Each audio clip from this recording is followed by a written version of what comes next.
The CFO had learned to recognize silence the way sailors read the sea, not as absence but as pressure, and on that gray Thursday evening, silence clung to him like a second tailored suit as he stood in line at the grocery store, the fluorescent lights humming overhead, his phone vibrating with unread board emails he didn't bother opening, because for once he had chosen to exist as a man and not a title. Not the lonely architect of balance sheets and quarterly wins, but just Adrian Cole, 40. Widowed to a life he never really lived, staring at a rack of impulse candy he wouldn't buy, when the woman ahead of him shifted nervously, her coat too thin for winter, one arm wrapped around a baby bundled in a faded blanket, the other clutching a can of infant formula like it was something fragile, something borrowed, something she had already lost. And Adrian noticed her hands first because they shook in a way that wasn't cold but fear, the kind that lives under the skin and waits for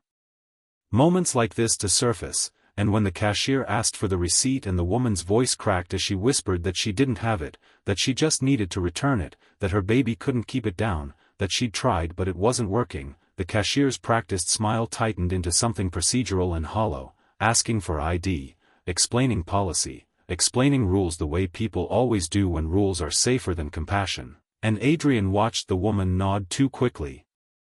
apologize too many times, her cheeks burning red as if shame were contagious, the baby stirring against her chest with a soft cry that seemed to echo far louder than it should have in a store full of people pretending not to hear, and Adrian felt something inside him stir that had nothing to do with money and everything to do with memory, because once upon a time he had stood in a hospital hallway holding a receipt for medication he couldn't return, praying it would fix what doctors already knew it wouldn't, and the woman at the counter reminded him of that helplessness, that bargaining with fate, that quiet humiliation of needing something you cannot afford and being seen in that need, and when the cashier finally said she couldn't process the return without proof of purchase, that maybe the woman could come back another day, Adrian saw the woman's shoulders slump, saw resignation settle in like dust, saw her whisper thank you even though nothing had been given, and that was the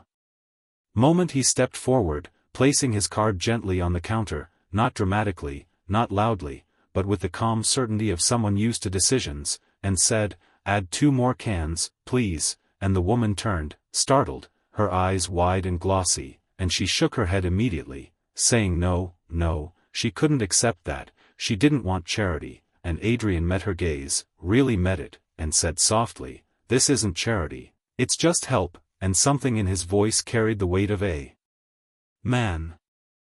who had needed help once and never received it. And the cashier, relieved to return to a transaction she could process, rang everything up, the register chiming like punctuation to a sentence fate had been writing all along, and as Adrian signed, he felt the familiar sting of being invisible even while being powerful, because people saw the suit, the watch, the card, but they didn't see the empty apartment waiting for him, the framed awards on walls no one visited, the birthday dinners eaten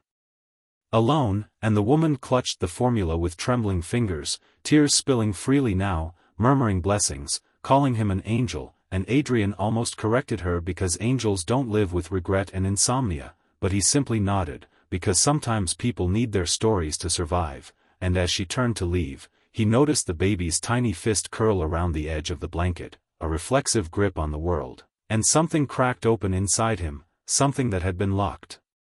away beneath mergers and losses and controlled detachment, and he found himself asking her name, and she said, "Maya," like it was something she wasn't used to being asked, and he said, "Adrian," like it was the first time in years he'd introduced himself without a title, and that should have been the end of it, a fleeting kindness, a transactional mercy, but it wasn't, because as Maya reached the exit, the baby began coughing, a sharp, panicked sound, and she froze, rocking instinctively, whispering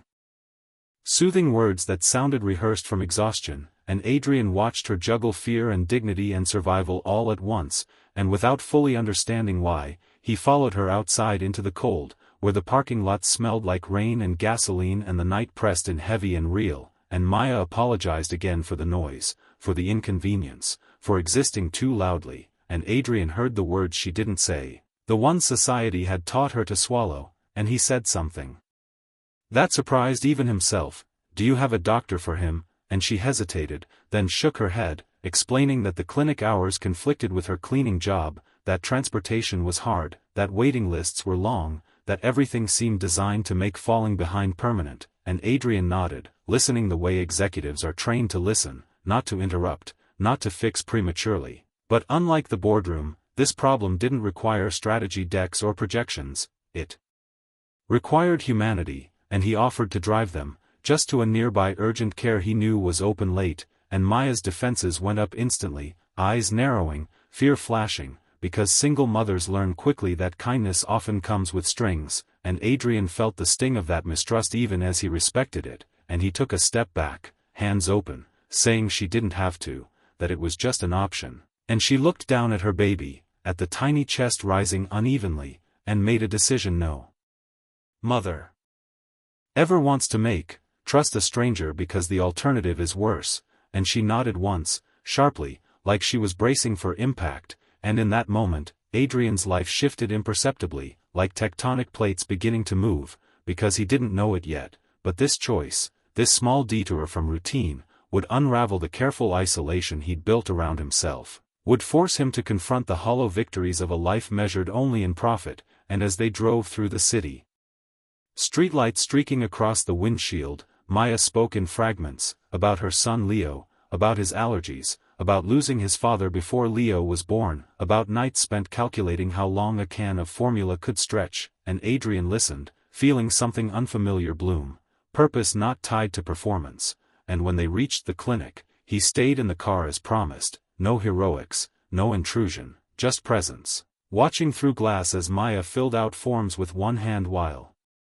bouncing Leo with the other, and for the first time in years, Adrian felt the weight of money not as power, but as responsibility, and he understood, standing there alone in a parking lot under a flickering light, that loneliness wasn't the absence of people but the absence of meaning, and that maybe, just maybe, meaning had found him in the most ordinary place, behind a return counter, in the eyes of a woman who had almost been turned away, and if this moment moved you even a little. The clinic smelled like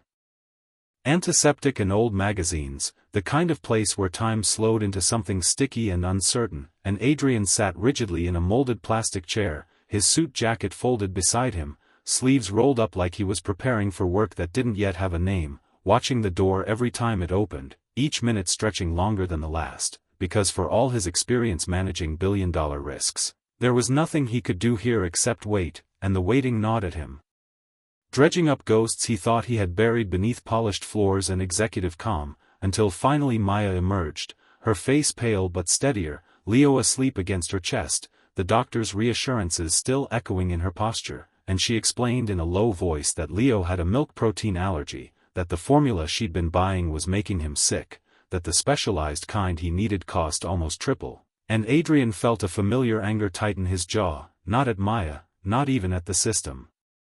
in an abstract sense, but at himself, at how long he had lived comfortably unaware of how brutally expensive survival could be for people without buffers, and he offered to walk them to the car, noticing how Maya now stood a little straighter, as if relief had temporarily lent her strength, and when they reached the parking lot, she thanked him again, more firmly this time, and said she couldn't take any more help, that she'd figure it out, because independence was the last thing she owned. Outright.